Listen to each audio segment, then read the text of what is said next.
সি অন্ধ নাছিলে, সি কৈছিলে হি ৱাজ এন আৰ্টিষ্ট। আৰু তাৰ সেই খং ক্ষোভৰ বহিঃপ্ৰকাশ যে কৰিছে চিনেমাখনত, that is what he felt truly and passionately.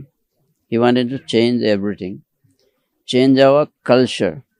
আমাৰ মাইণ্ডছেটটো চেঞ্জ কৰিবলৈ সি গোটেই জীৱনটো দিলে।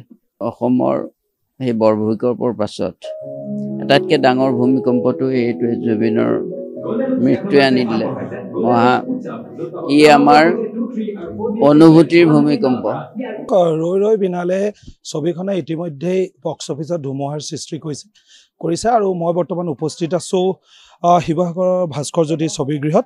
আৰু মোৰ লগত উপস্থিত আছে হিয়াৰ আমঠু, প্ৰাণৰ শিল্পী, জুবিন গাৰ্গৰ খুৰাক, জ্যেষ্ঠ সাংবাদিক মনোজ বৰঠাকুৰ দা আছে। আমি তেওঁৰ পৰা জানিব চেষ্টা কৰিম আপোনাৰ ভতিজা পৰিকল্পনা, এটা দীঘলীয়া পৰিকল্পনাৰে বনোৱা ৰৈ ৰৈ বিনালে, আপুনি নিজে চাইছে, ৰিভিউটো কি ক'ব?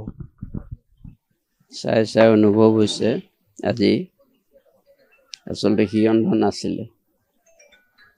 আমি বাকীবোৰ, মই নৱপ্ৰজন্মৰ কথা কোৱা নাই, বয়সস্থ মানে আমাৰ জেনেৰেশ্যন বা আমাৰ পাছৰে এইবিলাকহে অকণমান অন্ধ আছিলে।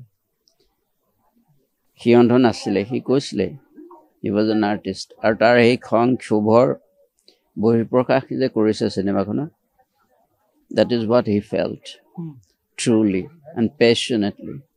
He wanted to change everything, change our culture. আমাৰ মাইণ্ডছেটটো চেঞ্জ কৰিবলৈ সি গোটেই জীৱনটো দিলে। আমাৰ বহুত ধাৰণা হেৰিবিলাক পৰিৱৰ্তন কৰিব আচলতে হ'ল। সেইটো কথা এই চিনেমাখনৰ দ্বাৰা সি পুনৰ প্ৰতিপন্ন কৰিবলৈ চেষ্টা কৰিছিলে, কিন্তু ভেৰি ভেৰি আনফৰ্চুনেটলি সি নিজে মানুহটো নাই। কামটো হাফ ডান হৈ থাকিলে, আধা কোৱা হৈ থাকিলে। গতিকে সেই কামটো মই ভাবিছোঁ যে জুবিনৰ অনুৰাগী all the new generation will complete. সেই কামটো কমপ্লিট কৰিব নিউ জেনেৰেশ্যনে। সি যিটো কাম ইনকমপ্লিট কৰি থ'লে সেই কামটো কমপ্লিট কৰিব। আৰু মই ভাবিছোঁ ভাৰতৰ, অসমৰ সেই বৰভূমিকম্পৰ পাছত আটাইতকৈ ডাঙৰ ভূমিকম্পটো এইটোৱে, জুবিনৰ মৃত্যুৱে আনি দিলে।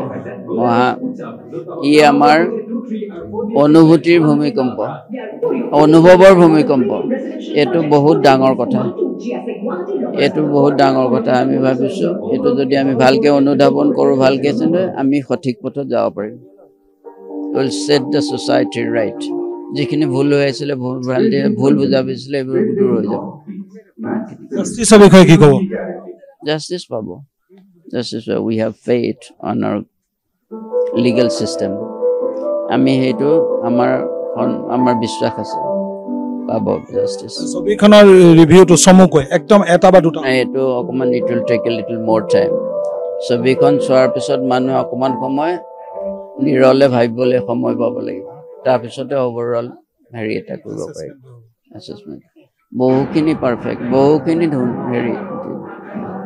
এয়া আছিল জুবিন গাৰ্গৰ খুৰাক মনোজ বৰঠাকুৰ আৰু অসম লাইভ 24 দৰ্শকৰ বাবে এক আছুতীয়া সাক্ষাৎকাৰ আমি প্ৰতিবেদন আকাৰে প্ৰস্তুত কৰিছিলোঁ। আৰু মই বৰ্তমান উপস্থিত থকা যি ভাস্কৰজ্যোতি ছবিগৃহত মনোজ বৰঠাকুৰে নিজ ভতিজাকৰ যিখন ছবি উপভোগ কৰাৰ যি সামগ্ৰিক দৃশ্য আজি আমি দেখাব চেষ্টা কৰিছিলোঁ।